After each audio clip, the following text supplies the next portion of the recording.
Welcome, everyone, to this call. My name is Charles Chamberlain, and I'm the Executive Director of Democracy for America. I'm thrilled to be joined tonight by former Secretary of Labor Robert Reich, Representative Keith Ellison, and DFA Chair Jim Dean for what promises to be a fantastic discussion recapping 2014 and previewing what to expect in 2015 and beyond. I want to start this DFA Live call by saying thank you to the thousands of DFA members who are listening live and the more than 1 million members who take action every day to combat income inequality and improve our country. We started this year with more than 700 watch parties of Robert Reich's documentary, Inequality for All. And on a DFA Live call in February, Robert Reich asked you to begin a petition to raise the minimum wage in your community. I want to let you know that thousands of you took action, and because of progressive pressure, legislatures and voters increased the minimum wage in states all across the country, from Hawaii to Alaska to West Virginia to Vermont. You made a real impact this year, and I can't wait to discuss some of our plans for 2015. Now, during this call, we'll hear from DFA Chair Jim Dean for an update on DFA's Run, Warren, Run campaign before we discuss the 2014 election results and income inequality fights to come in 2015 with Robert Reich and Keith Ellison. We'll close by taking your questions. If you'd like to ask a question for either Robert Reich or Keith Ellison during the call, please press 0 on your phone, and you'll be connected with a DFA staff member. Again, please press 0 right now if you'd like to ask a question. You can also submit a question through the web stream. With that, I'd like to welcome our chair, Jim Dean, to the call. Jim, are you there? Charlie, I sure am. How are you? I'm great. Excellent. Jim, last night you sent out an email to DFA members announcing the results of our member poll on the question of possibly or working to draft Senator Elizabeth Warren to run for president. It was a stunning outcome, I'd say, with 87.6% of DFA members voting in favor of launching a campaign to ask Senator Warren to jump into the race. I was hoping you could talk more about the decision to join forces with Move On to encourage Senator Warren to run. Oh, sure, absolutely. And I'll give a sort of a quick timeline how this went. But first, I do want to thank all of the folks in the audience for taking time out of your schedules to join us on this call. And I really want to thank Secretary Reich for joining us, as well as Congressman Ellison, both of who have just been actually tireless campaigners for restoring economic mobility to this country and really doing something about economic and income inequality in this country. Now, back to the Run, Warren, Run campaign that we're on, I just want to give you a quick timeline of how this all went. In November of this year, after the election, we sent out a presidential pulse poll to all of our DFA members asking who they wanted to see run for president. Senator Elizabeth Warren won this poll with 42% of the vote, followed by Senator Bernie Sanders with 24%, and former Secretary of State Hillary Clinton with 23% of the vote. Numerous others, including our very special guest Robert Reich, received support from our members as well. This poll, above all, showed that Democracy for America members believe that primaries matter. It's better for the party, it's better for the country when we have an honest debate of ideas between multiple candidates, especially when determining who should become the next president of the United States. And we know that a competitive primary makes our nominee a lot stronger, and that is going to be very, very important in 2016. So following the results of our member poll, our allies at Move On conducted a member poll as well, asking if they should move forward with plans to launch a Run, Warren, Run campaign and spend upwards of $1 million to encourage Senator Warren to enter the presidential race. Move On's decision to do that was a game-changing moment. And when determining our next steps, we decided it was time to ask our members directly if we should join forces with Move On in a drafting Elizabeth Warren campaign. And the results came back, and as Charlie had mentioned, a whopping 87.6% of our members voted yes, that we should try to draft Elizabeth Warren. And last night we actually had our first kickoff event in Iowa with Move On. It went extremely well. A large crowd showed up of Elizabeth Warren supporters, packed into a restaurant in Des Moines, and we got incredible press coverage from the event. And the biggest message coming out of this is that we know that this presidential race will be defined by income inequality and all of the issues that go with that. It is the most pressing issue of our time, and Senator Warren has proven herself to be a great leader on this issue, as are our two guests that are joining us tonight. So I do want to acknowledge here also as well that many DFA supporters, including our founder and my brother Howard Dean, have not yet made up their minds or they're supporting another candidate. And in fact, Howard has made it clear that if Hillary Clinton runs, he will be supporting her, given her incredible record and long-time experience. That's just fine, notwithstanding the numerous phone calls I've been getting from family therapists offering their help. But honestly, as a movement, we can have these different opinions about who is best represent the party. And as I often say, this party is at our best when we are competing for the best ideas, the best practices, and the best people. And that is what this presidential primary in 2016 must be. So what I think we can all agree on is that we need a candidate who will tackle the important issues that are facing our country, especially income inequality, and that it's critical that Democrats keep the White House in 2016.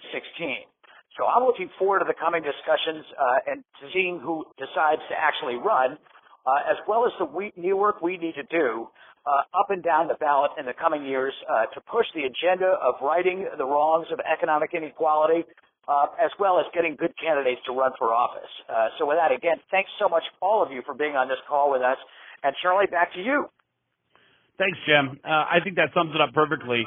Now, I want to talk quickly about the next steps in the Run, Warren, Run campaign before getting to our guests.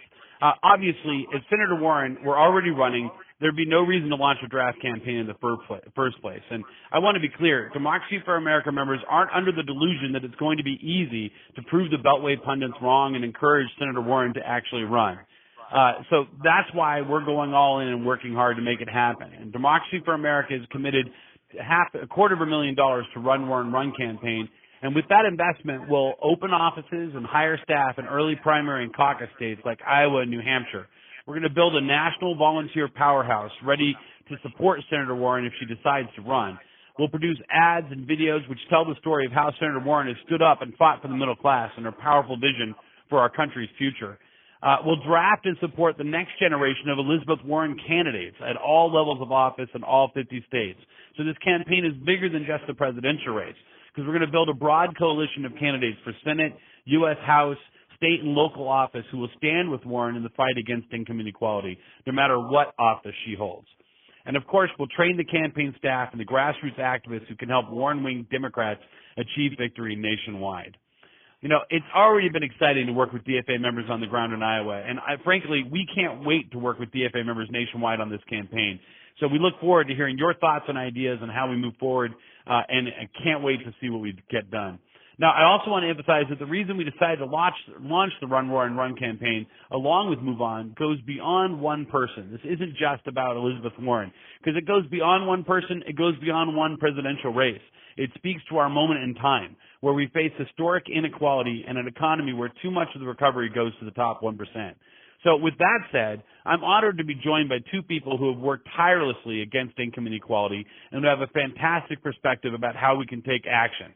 So I've got Secretary Robert Reich on the phone and Congressman Ellison there. You guys are both here, right? Robert Reich, you there? I'm right here. Excellent. I'm right here too. Fantastic. Yes, Great. I am. Well, I think we're going to make the first question go for Robert here. So, Robert, what are the biggest lessons for combating income inequality that we should learn from the 2014 election?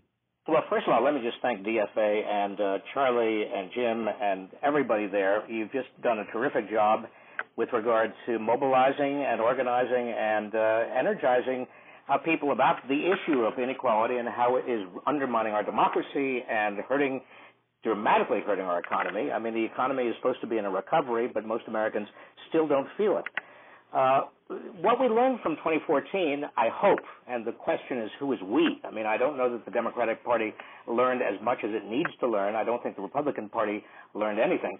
But what most people actually expressed in 2014, if you look at the voting specifically, particularly around issues such as raising the minimum wage or sick leave or the economic issues generally, voters are deeply concerned. Exit polls, for example, showed that over 60% of Americans think that the economy is working for people at the top and not for them. You had a minimum wage on the ballot in red states. Arkansas is now a red state, Nebraska, South Dakota, Alaska. Those minimum wage planks and provisions were all approved by voters by 60 to 70% approvals, even though those states sent to the Senate Republicans. The Democrats who were running or incumbents in those states did not support those minimum wage provisions nearly enough, nearly loudly enough. I think that's one of the problems that Democrats had in this election, that when it came to economic issues, as James Carville said in 1992, I remember him saying it, it's the economy, stupid. It's still the economy, stupid. And we've got to understand that most people are not feeling the benefits of this recovery. 90% of the gains of this recovery are still going to the top 10%. 95% of the gains are actually going to the top 1%. The median household income continues to drop, adjusted for inflation. So the biggest learning, I think, the biggest kind of bottom line for Democrats is that Democrats need to be Democrats. Yeah, that makes a lot of sense. Keith, I'd like to let you jump in here. I mean, as the co-chair of the Congressional Progressive Caucus, obviously you have a real specific perspective, I think, on what happened with the election and how it's going to impact things as we move ahead. And I know you were leading the fight against the Cromie bus with Speaker Pelosi, or former Speaker Pelosi, just the other day. So I'd love to hear your thoughts on this. Yeah, well, so let me tell you, I think that 2014 taught a few lessons. One is voters really don't care who's going to fight for them and their paychecks. They will vote for whoever will, and they will vote against whoever will not. And so that's the thing. They don't care if you're a Democrat. They want to know, are you in there fighting for them or not? And if you're not, they're not voting for you. But they will vote for progressive policies. Robert just said, progressive movement came up big in this last election, even though Democrats as a crew didn't do that good. I mean, and it wasn't only the minimum wage. It was the minimum wage, Arkansas, Alaska, Nebraska, Illinois, all these places, minimum wage did well, won by a big margin, but it was more than that. It was even this criminal justice problem, which is related to the economic problem. So California said, we're going to do some sentencing reform here and just sort of put the brakes on this war on drugs, which people are getting real sick of. Marijuana legalization, which really isn't about getting high. It's more about, are we really going to have an unequal system of justice, and are we going to spend all our time running after people who maybe, who we don't need to. So marijuana stuff won in D.C., Oregon, and in Alaska. And so, paid sick did well in Massachusetts. These are all things that, this is the progressive agenda that's winning, even though people who supposed to be winning, carrying the progressive agenda, didn't win, proving that if you stand with the people on the progressive agenda, you can win. If you separate yourself from that agenda, you will not win. So that's a big lesson. The other thing is that we're in a movement moment. You have 150 cities that just had low-wage worker strikes. 35 different states. This hands up movement is all over the country. It's not just Ferguson. It's all over the place. And I mentioned that the income inequality, and now I'm talking about these justice movements, but they're married together, aren't they? Because in Ferguson, this is a city where you've seen poverty increase, you've seen jobs go, unemployment there is about 13%, and on top of that, the people who still have jobs, their wages have gone down. So you got people standing on the corner, you got people don't have much opportunity, and the response from the city leaders in Ferguson has been that of a law enforcement response. In other words, they want to try to solve an economic and social problem with a criminal justice response. And people are reacting to that, and they're saying no to it. All of this is driving street activism, which we haven't seen in a long time. So this movement from Occupy is not abating. People are in the streets calling for justice, economic justice, and you have big groups like Ajin Poo's group, the group, the domestic workers, maids, organizing. You have low-wage workers organizing. It used to be that people would say, you can't do anything with those fast food workers. Well, there's plenty going on with the fast food workers. In fact, they're the hottest thing going. So those are just a few things from the election. I could tell you this, these guys have it doesn't seem like we've learned too many lessons, because this omnibus bill had a lot of things to hate, but two of the things were, one, we, by a factor of 10, said we were going to increase the amount of money that big donors can put into elections, went from 30,000 to about 340,000, which is crazy. And then on the other hand, we're hooking up the banks already. So, the bottom line is the people are speaking. The question is, who's going to listen? And I tell you, I am. Well, that's really, you really made some great points there, Keith. I especially love the way you're connecting the drug war and incarcerations and even, the Ferguson and our militarization of police and the rallies and, all of that stuff connects back to income inequality. And I really think it's fantastic that you get that and that you're making that case. Before I move on to the next question, I want to make sure that everyone on this call gets a chance to ask a question of Secretary Reich or Congressman Ellison. To do that, all you need to do is press 0 now, and you'll be entered into the question queue. You'll get talk to one of our screeners. They'll go through the question with you and see if we can get you in the queue. So to do that again, that's to press 0 now, and you'll enter the question queue. With that in mind, why don't we go to one of the callers that has already entered the queue? I believe we have Elizabeth Hawkins from Grand Rapids, Michigan. Are you on the line? Yes, I am. Excellent, Elizabeth. You want to tell us what your question is?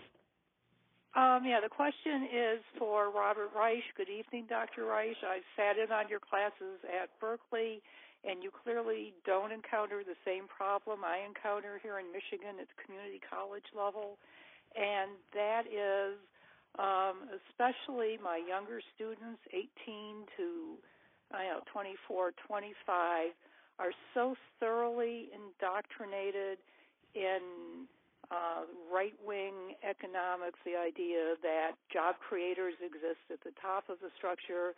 Anybody who receives transfer payments is an undeserving slacker, that they even just teaching, what the negative impact is of inequality in terms of direct and social costs, that they literally end up failing the class because they can't get past this very, very conservative, everybody, almost libertarian, you make it on your own and essentially screw everybody else.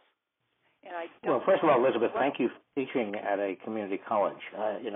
Community colleges are the great unsung heroes in our educational system.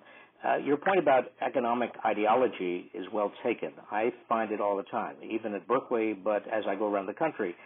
So many Americans are really imbued with this notion that we're all on our own, that the job creators are at the top, when in fact the job creators are not at the top. The only people who actually create jobs are consumers and customers. Their demands and their money in their pockets convince companies to hire more people and expand. If it weren't for customers with money in their pockets, companies would not expand or hire, which is why you want to increase the minimum wage, why we want to make sure that the earned income tax credit is expanded, why we want to make sure that we do the opposite of trickle-down economics. Middle-out economics. We want to expand the middle class, create more opportunities for the poor to get into the middle class, because that's good for the economy.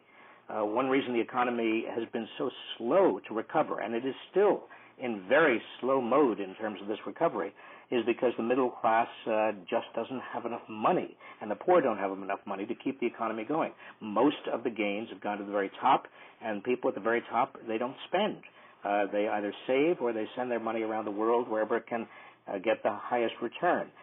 The other economic fallacy that you referred to, which is also a dangerous one, is that somehow we are each on our own, something that we need to understand. We understood, the generation coming out of World War II certainly understood this, and that is that all of these public investments in education, in infrastructure, roads and bridges, all of the public investments in basic research and development, all of the investments in child care and community development, all of those improve the economy overall, improve the quality of life for all of us. If we didn't have those investments, and we're living off of the investments that a previous generation made, if we didn't have those investments, all of us would be much poorer.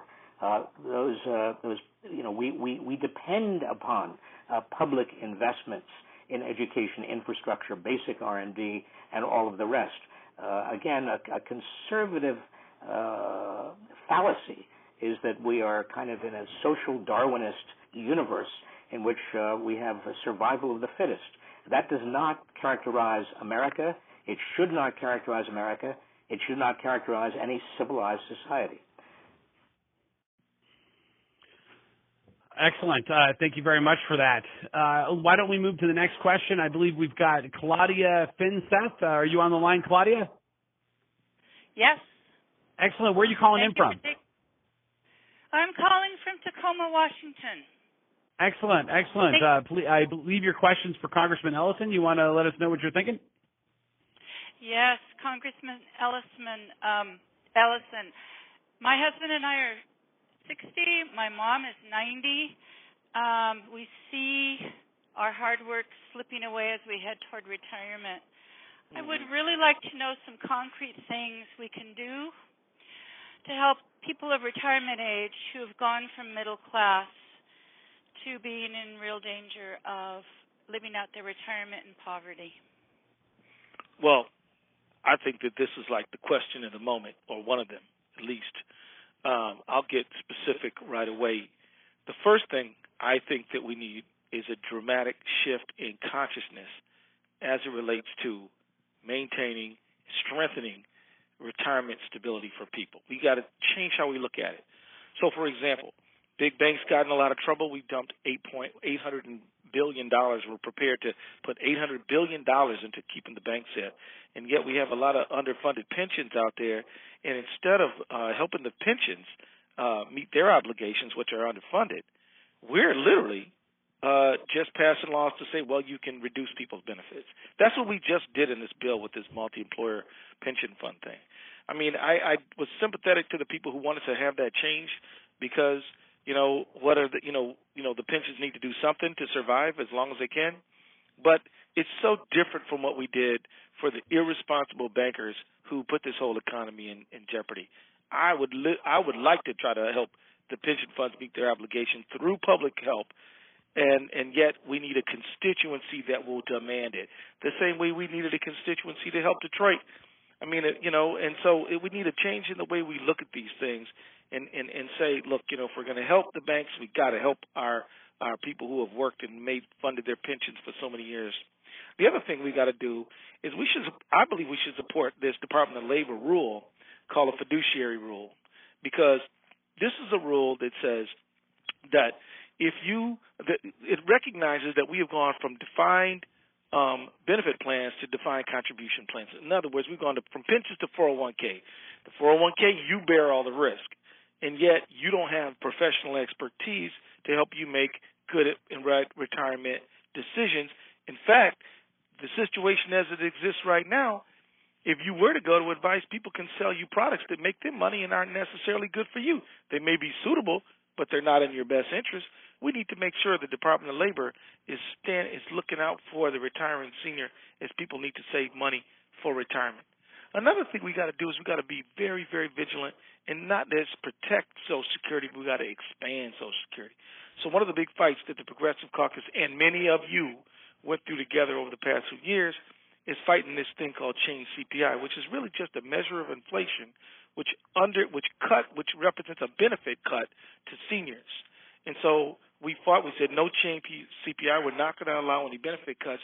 But rather than a benefit cut, what if we had a benefit expansion?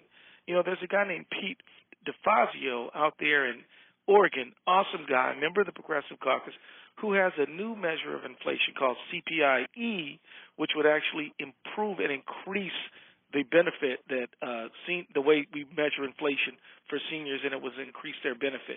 So that's another thing we need to do.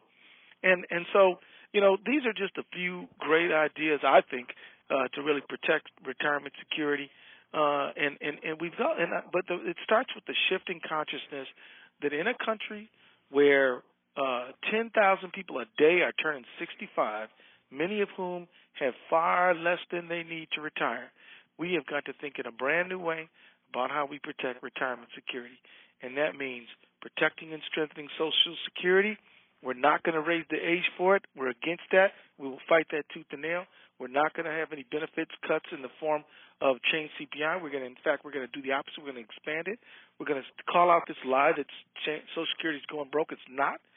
We're going to, and then we're going to protect people's pensions and help them meet their unfunded obligations. And we're going to get Department of Labor to protect people's retirement security. And there's other good ideas. I don't think I've ticked off all of them, but it starts with a change in how we look at retirement security. People have worked hard.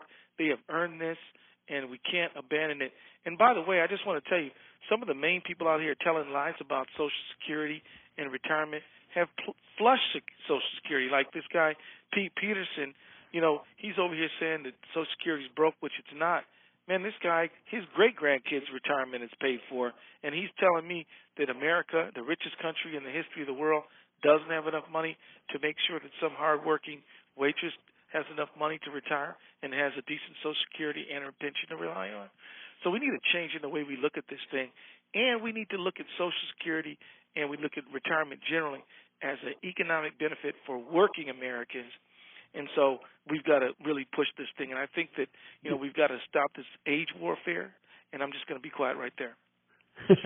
Congressman, so many great points that you put in there. I want to follow up with a real quick question because when one of the, obviously expanding Social Security is an important and vital policy solution, but there's also sort of a political argument for making the case on expanding Social Security, especially or even in a situation where you're out of power in Congress with Republicans leading it, because our take is that by pushing for something in being aggressive on offense, then we're able to more strongly move the window and not always be on defense with Social Security, which for years and years and years have been talking about cuts have to be on the table. Are you seeing that in D.C.? Are you seeing sort of a momentum because of the Expand campaign that's sort of pushing back and moving the center position to being no cuts? Absolutely. I can tell you that the robust work that DFA has done, and you guys deserve a lot of credit. I swear to God, your activism has shifted the conversation. DFA has been leading the fight with allies, of course, but has been leading the fight and pushing the conversation back the other way. And all I can tell you is that if you keep it up, you're going to win. The only thing is you can't back down, and you got to call out these falsehoods that these guys have been telling and actually do the opposite. So, Charlie, I got to agree 100%. Excellent. I do want to make sure anybody who's on this call that wants to have a chance to ask a question of Secretary Rice or Congressman Ellison, remember the way to do that is to please press 0, and you can do that now, and you'll enter the question queue. So just press 0 on your phone, and you'll be able to do that. I do want to, Secretary Rice, what do you think about expanding Social Security? Is that one of the upcoming inequality battles the DFA members should be paying attention to specifically in 2015, or is there other ones that are on your head that you think are the things we should be looking at? Yes, I think expanding Social Security certainly is one, and the way you afford to do that without busting the budget is you raise the percentage of income subjected to Social Security payroll taxes. Right now, the last time I looked, it was anything over $116,000 was not subjected to any Social Security payroll tax, unlike Medicare. Well, you lift we ought to lift that cap on the percentage of income subjected to Social Security, and that would pay for an expansion of Social Security. It would avoid all of this, and I don't believe it. I used to be a trustee of the Social Security Trust Fund. I don't think Social Security is in any trouble at all. But in order to expand it, we do need more funds, and that's one way of doing it. There are other battles ahead. Obviously, there's going to be next October another budget battle. We got a taste of what that looks like from the spending bill that just went through, and we saw, what that meant was another huge rollback of financial regulation, and also letting the rich provide even more, corrupt our politics even more than they're corrupting it right now. I think we've got to be very vigilant on campaign finance, and that's one of the most important areas. You know, unless we get big money out of politics, it's going to be very hard to do anything at all in a progressive direction. We're also going to have to hold the line on Dodd-Frank and make sure, if we possibly can, I think it's very important for progressives to talk about resurrecting the Glass-Steagall Act, which separates investment from commercial banking. I think it's very important for progressives to talk about busting up the big banks and putting a limit on the size of the big banks. Otherwise, we're going to have another too-big-to-fail crisis. You can see it already starting in terms of the kind of gambling that the big banks are doing with the insured deposits of average working people. We also are going to have, and we should have, a big fight over child care, over paid family and medical leave. Even if we lose those fights in the House and the Senate, because Republicans now are going to be dominating the House and Senate, at least progressives staying on the side of working people with regard to those kinds of fights sends a very, very clear message with regard to 2016. And I think that what average working people and the poor need right now are people fighting for them, people fighting on their side. Totally true. Well, I don't think you could have said that better. I mean, one of the things that is very, very clear to us, and we've had people pressure us, why do you take on fights that you might not win, like fighting against the Cromulus, for example. People are saying, you're taking on a fight you probably didn't win. How is that a victory? And one of the things that we really say, and I'd be interested in hearing both of your feedback on whether or not you agree with this, is that it's vitally important that Democrats, even when we're going to lose, that we stand up and make it vitally clear what we stand for, because that sends a message to the American people of why we need to kick Republicans out of power, why we need to take back the House, why we need to take back the Senate. If they see, Congressman Ellison out there saying we can't let a bill like this go through, and they see Senator Warren saying we can't let a bill like this go through, then they recognize that that's what the Democratic Party stands for, even when the Republicans pass it through. That's our take. I'd love to hear your thoughts, Congressman. Would you agree with that, or do you have a nuance to that? Your thoughts? No, I totally agree, and I would just add one thing extra. Yeah, we want to let the people know what we stand for versus what the right-wingers stand for. We also want to let our weak-kneed Democratic friends know that we're watching, and that if they just keep on siding with the corporatocracy, and the big banks, that we'll find some people who are going to stand with the people. I mean, we've got to. I mean, isn't it kind of crazy that what I'm about to say is somewhat edgy and radical in this time? I mean, I said to somebody that, look, the purpose of representative democracy is to counterbalance money, wealth, and power and connections, not to serve it. And then the person said, well, are you sure that sounds like you're not pro-business? I'm like, my job is not to be pro-business. My job is to be pro-5th District of Minnesota and the average people living there.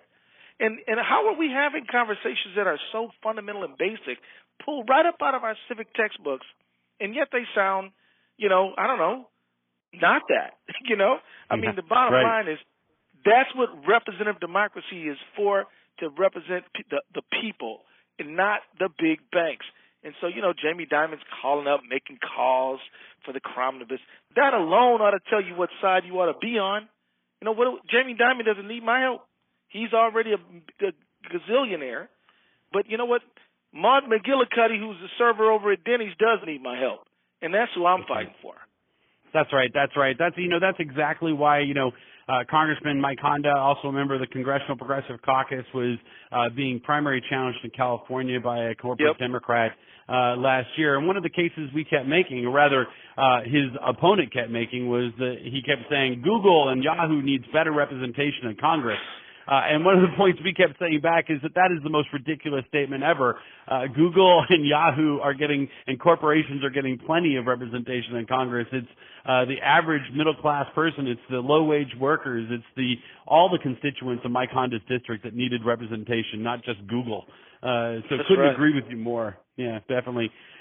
Going back to what you were saying, Secretary Reich, with talking about some of the upcoming battles and what needs to happen through Congress and standing up on these battles, even if it's possible that we don't win them. There are a couple things that the White House can do through executive action. And, Democracy for America has partnered with both you and Nick Anauer, the venture capitalist that was featured in your film, Inequality for All. And we've partnered to urge President Obama to make more workers eligible for overtime pay. I was hoping that maybe you could talk a little bit about why this issue is so important to our nation's economy and how it fights income inequality.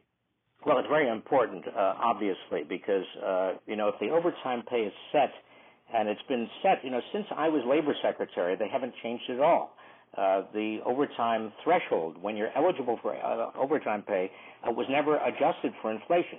And if you adjusted it for inflation, and there has been quite a lot of inflation over the last 20 years, not recently, but certainly over 20 years, then many, many more workers are eligible for overtime. That means they get time and a half for overtime. That means more money in their pockets, and more money in their pockets is not only good for them, but it's good for the economy because it means they have more money to spend. That creates more jobs because more spending obviously gets companies to expand and hire. So we want to create these virtuous cycles, and we can do it, and the president can do it through executive order. He's already done quite a lot through executive order. I think he can and should do more. Just one further comment, and I want to congratulate Congressman Ellison on the work that he's done and the Congressional Progressive Caucus and others to remind Democrats what the Democratic Party is all about, the party of Franklin D. Roosevelt and Lyndon Johnson, the party of Paul Wellstone, the party that is designed to represent the middle class and the poor, not the wealthy and the privileged.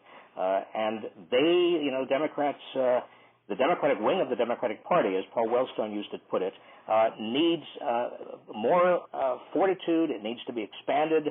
The DFA has helped enormously in giving Democrats the courage of their convictions in Washington. Mm-hmm. That's right. Yeah, that makes a lot of sense.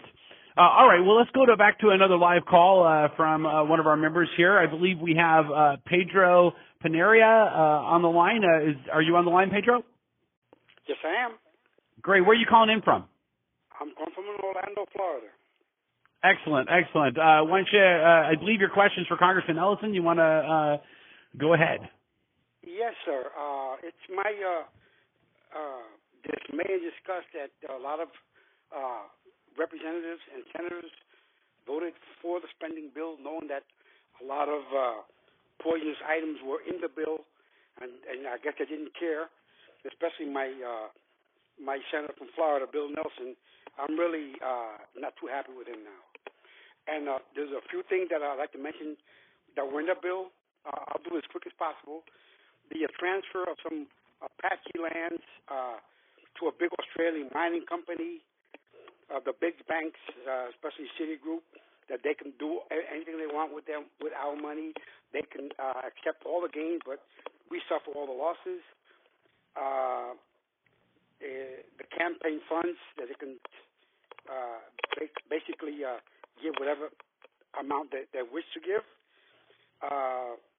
And one thing is, I believe we should press President Obama to agree to change his mind on signing the bill or vetoing the bill.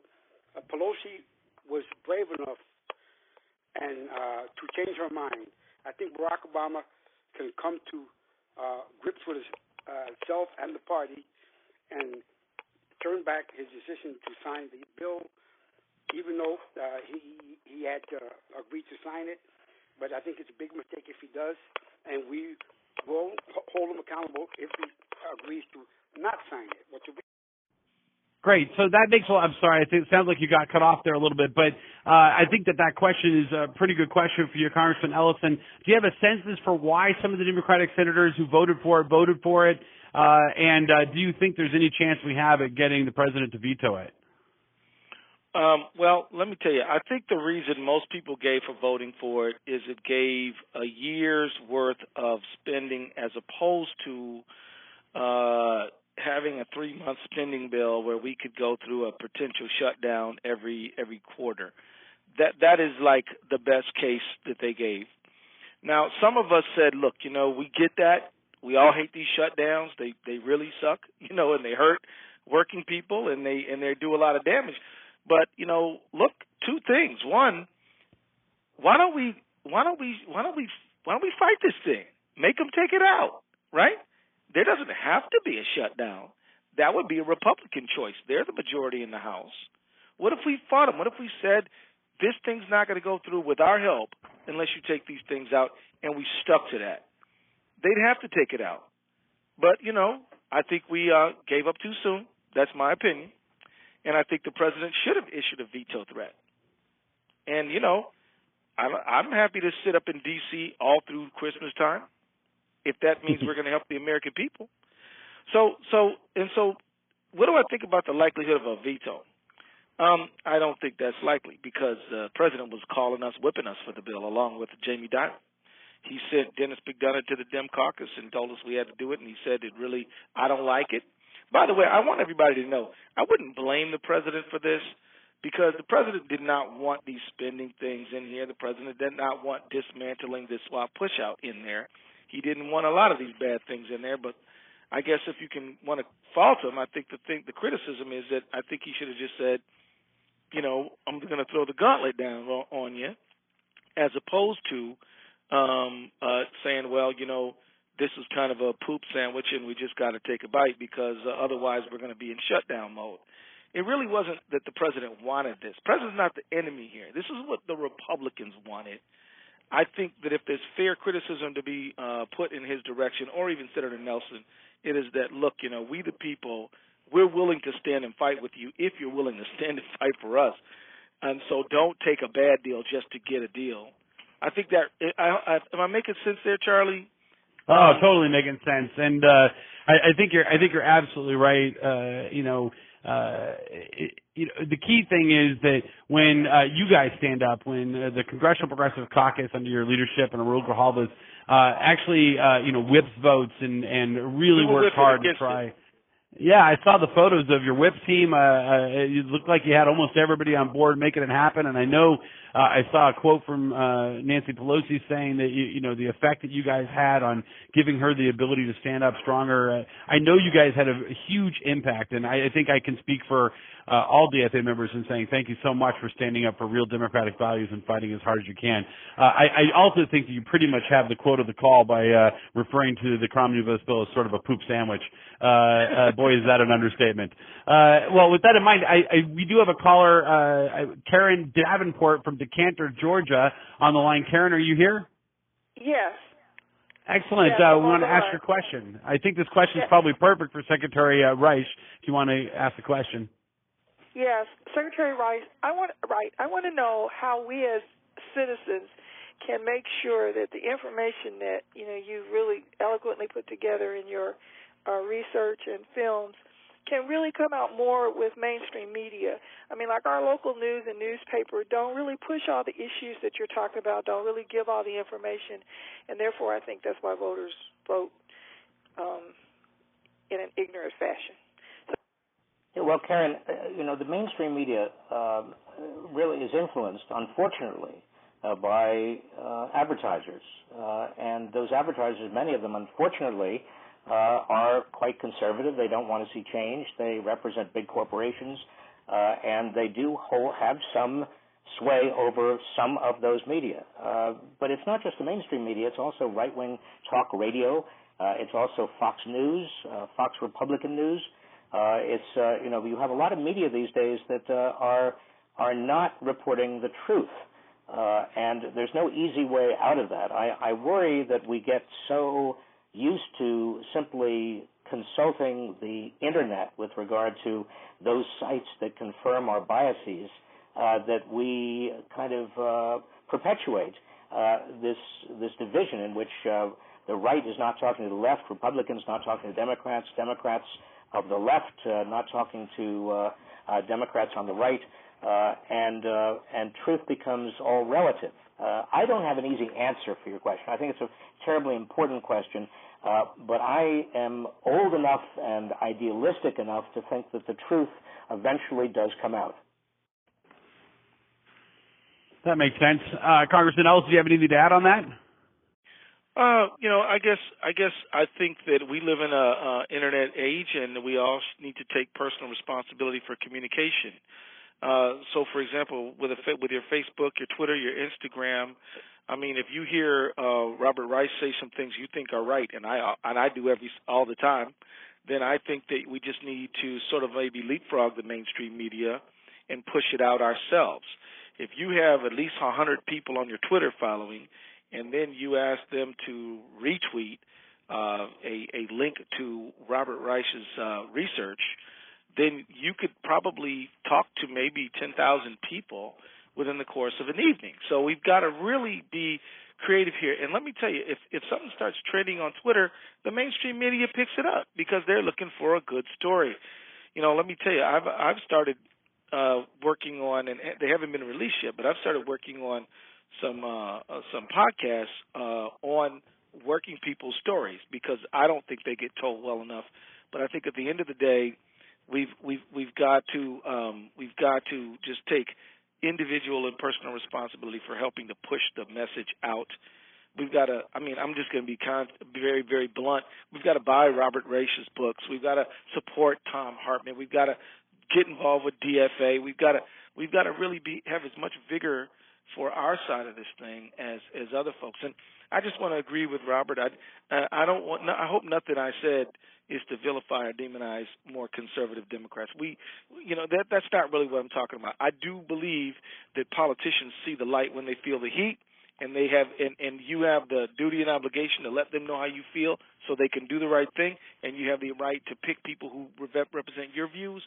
But at the end of the day, I am firmly convinced that the problem with this Cromnimus and a whole bunch of this other stuff is what the right-wing conservative billionaires are doing.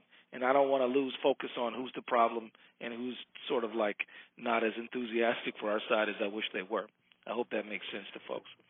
I think this call has been fantastic, and I really want to thank everybody for your input, all the questions we're getting. Charlie, is there any time just to mention just a few things very quickly? Is there any time for that? Absolutely. Although I wasn't actually, I was figuring we'd still take a question or two before we wrap up, but I definitely want to give you a chance to close up if that's all right. Let's take one more question, let's take one more question, then you can do it. So with that in mind, I think we have James from Florida. Jay, is James on the call? Yes, I can hear you. Great, James. Where are you calling from in Florida? Cape Coral. Excellent. All right, so I believe you have your question if you want to go ahead. Yes, I'll be honest with you. I was completely frustrated with the way the election was handled from the Democratic side. The bottom line is this. The Democrats had a winning agenda. 87% of the people that were surveyed were for every item on our agenda. Mm-hmm. And it seems like that when everybody was turned loose to go out and campaign, that they all went in separate directions. There was no overall platform. Mm-hmm. It was just absolutely no overall strategic plan for that election. So that's a great point, and I think that turn that into a question. Do you have thoughts on how we can do a better job of getting all Democrats on a message of a forward-thinking message as opposed to going off in 100 different directions or only going on a message of I'm not as bad as the crazy Republican over there? I'm not sure which one of you should answer this first. Which one of you wants to take it? Charlie, if you don't mind, let me try, and then we're gonna close with the congressman, and I think that's appropriate. I think that economic inequality, the squeeze on the middle class and the poor, the decline of the American dream is at the center of where most people are living these days. James is exactly right. I think the Democrats lost a historic opportunity in 2014. They must get that opportunity back to speak for the people in this country, the bottom 60%, 70%, who are actually losing ground to the people at the top who've never had it so good, the people at the top who have more power, more not only economic power but political power than ever before, because that political power flows out of their economic position through campaign contributions, through lobbyists, through all of their abilities to manipulate the media. If anybody is failing to represent the middle class and the poor, it is the Democrats. And the Democratic Party has a role to play that it missed. James pointed out that there was no national voice, there was no national platform. We must never allow that to happen again, particularly when there is such an obvious issue that is begging to be talked about, and that is what's happening to the middle class and the poor. You don't have to be a class warrior. I'm not suggesting that Democrats go out and bash the rich, but it is critically important to explain that even the rich would do better with a smaller share of a rapidly growing economy, and it's rapidly growing because more people in the middle class and poor have more money in their pockets to get the economy moving than the rich do right now with a very large share of an economy that is barely growing at all. This is not a matter of rich versus everyone else. It's a matter of Democrats speaking up for, classically, the way Democrats used to speak up for the underdogs, the average working people, the average people who are trying hard and not these days getting anywhere. So let's not allow 2014 to happen. I think that Congressman Ellison, the DFA, many of you who have called in, I'm pushing on an open door. I'm preaching to the converted. But we have got to let our voices be heard. We've got to make a ruckus. We've got to organize and mobilize and energize the rest of the parties so we never have this kind of debacle again. Yes, I think that is right on target and really smart. Congressman, I think I know you've got some things you want to say here in wrapping up. I do have a question for you. Sure. that you may have already been planning to talk about, but I was really excited. As you know, we mentioned at the beginning of this call, we started our draft warrant campaign. We officially joined yesterday with Move On to call for Run Warren Run. We're putting in a $250,000 to add on top of their $1 million, and it's not about the money, obviously. It's really about building the grassroots movement we need to encourage her to run, to seize the moment. I saw that you tweeted about it. I'm curious if you have anything you want to add. Well, I don't have any grand announcements, but I do have this to tell you. I would love to see Elizabeth Warren in this race. I think it would be fantastic. I think that it would help the quality of the debate, and she may win. But even if she doesn't, I think she'll make Hillary Clinton a better candidate. I don't think it would be helpful or healthy for our Democratic candidate to not have to go through the sharpening process of a primary where she can sort of just walk into the general without having committed to some important real economic populism. And so I think I'm supportive of what you're doing. I'm supportive of what Move On is doing, and I think that Elizabeth Warren is one of the great bright lights of our time. In fact, excellent. There's no question our members agree with you that the key is that we have to have a primary.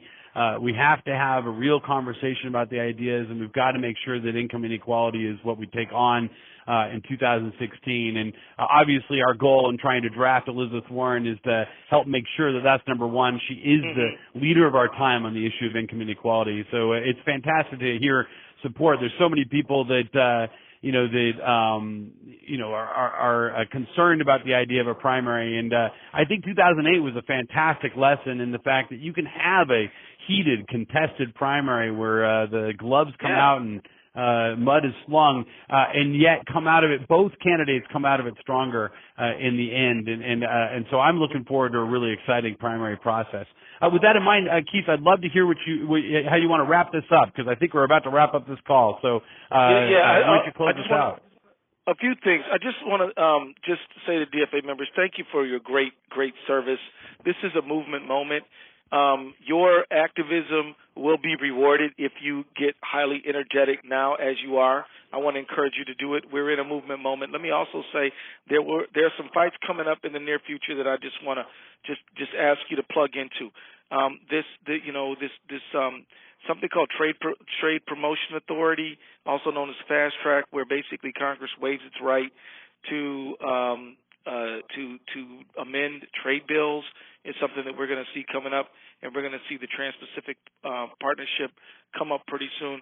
Let me just say they have negotiated this trade deal without members of Congress being able to see it in its whole, but 600 business leaders have been able to see it, and so we don't really know what's in it. And we will get to know what's in it, but only when we have a limited window of time to change it. And so I'm hoping that this is probably going to be a big deal because a lot of people think that this Trans-Pacific Partnership is something that the Obama administration and Republicans can agree on. I am not in favor of it, and I hope you really study it. If you just look at NAFTA, it has not been successful as promised, and you don't even have to go all the way back there. Just look at Korea. We have a massive we have a worse trade deficit with Korea, South Korea, than we did before we passed this bill. So that's coming up, and then I need folks to plug into it. What is the Trans-Pacific Partnership? It's the worst trade deal you never heard of. Let me move on to another thing. This issue of justice needs to be raised. And I know that a lot of the people protesting are people of color, but I want to urge white people to understand that this is your fight too. We are all in this thing together. We don't need our police department getting a bunch of military armaments. We don't need that. And we also don't need a situation where our law enforcement is not being held accountable. Now, I think the cops are great. I really do. They've helped me. But when individual cops like Darren Wilson and Pentland and the guy in Staten Island, do these things, they got to be held accountable. And if we don't hold them accountable, that means that they're going to be run amok, and this is going to be a detrimental to justice and liberty and justice for all. So these justice issues are key. Trying to make sure we get out of the war on drugs. This has been harmful to our country. We incarcerate more people than anybody else. Please make these justice issues a key point of what you're doing. So let me tell you, we in the Progressive Caucus are going to keep fighting.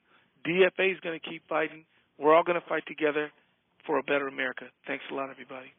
Hey, Keith, everything you just said there was so on mark, especially, your comments on the Trans-Pacific Partnership. DFA members have been very active, involved in trying to defeat that. In fact, we were very supportive when Harry Reid came out against Fast Track earlier in the year.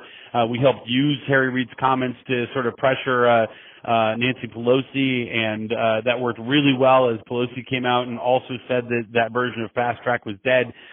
So we've beaten this before. We can beat it again, and the way we can do it is only with people like you in Congress standing up and saying that it just won't do. So thanks so much for your strong leadership on that.